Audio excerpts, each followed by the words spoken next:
Babylone. Devant le Dieu, elle a les yeux qui papillonnent. Cigare d'un gueule depuis papillon.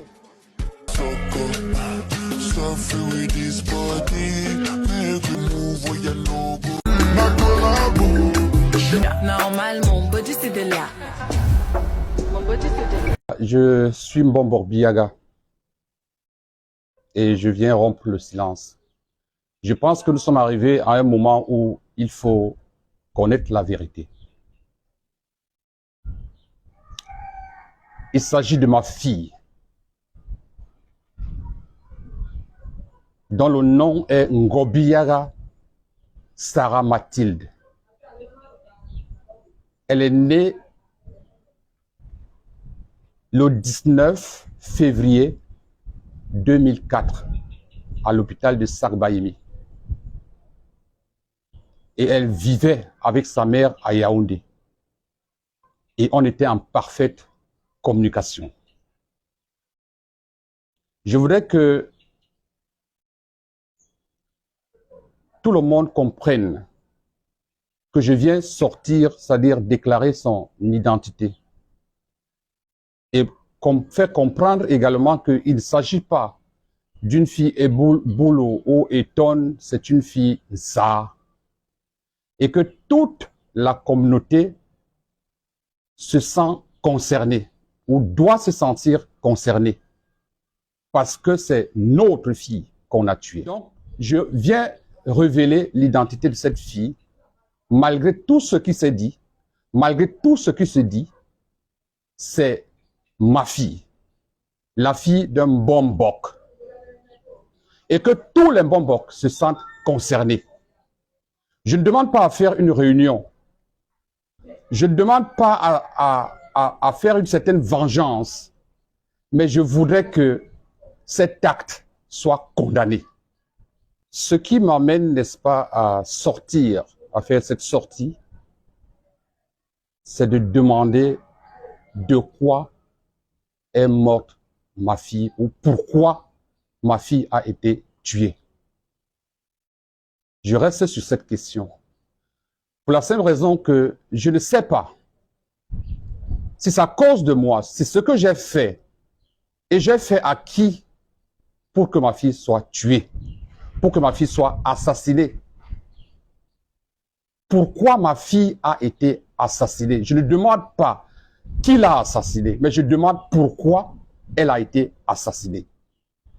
La justice fera son travail. Mais je veux d'emblée savoir, avant que je l'enterre, pourquoi est-ce qu'elle a été assassinée.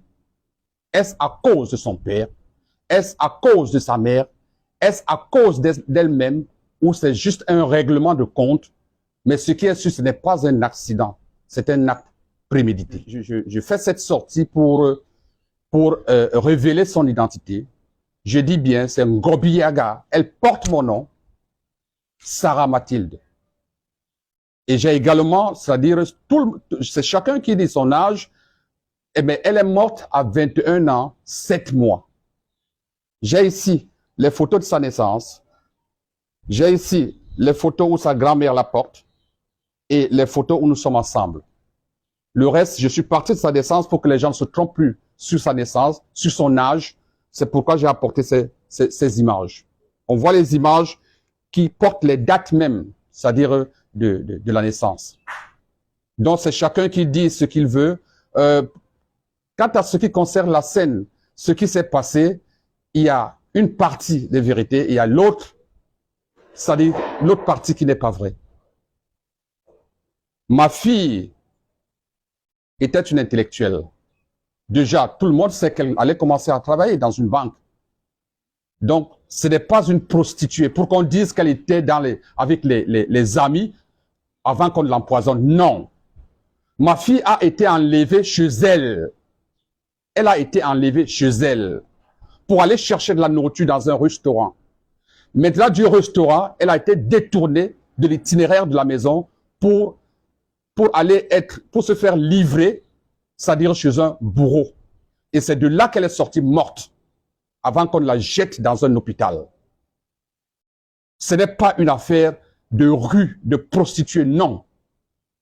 Ma fille ne l'est pas. Ma fille ne se drogue pas. Moi-même, je ne me drogue pas. Mais on doit comprendre une chose. Chacun est libre de dire ce qu'il veut.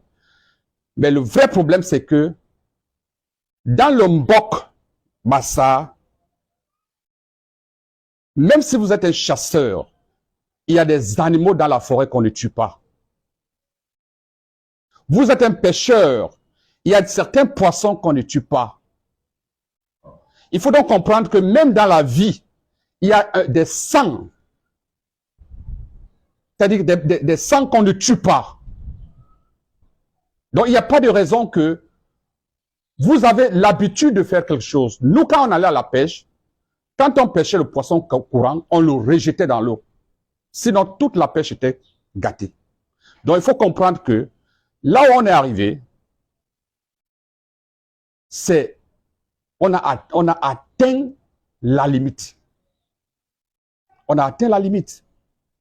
Je ne fais aucune menace, mais je dis, cet acte doit être condamné. Pas seulement par la communauté, mais je dis par le monde entier. Parce que ce n'est pas juste. Détruire un enfant de cet âge, c'est comme détruire la nature. Parce que là, on s'attaque à la nature. Combien allait venir après elle? On ne sait pas. Donc c'est une destruction de la nature. Il n'y a pas de nom pour un parent qui a perdu sa fille ou son enfant. Il peut avoir un nom pour un enfant qui a perdu son père, sa mère, son parent, ou une femme qui a perdu son mari, un mari qui a perdu. Mais pour un parent qui perd son enfant, jusqu'à aujourd'hui, les plus grands dictionnaires n'ont pas encore mis un nom pour cela. Parce que c'est inconcevable.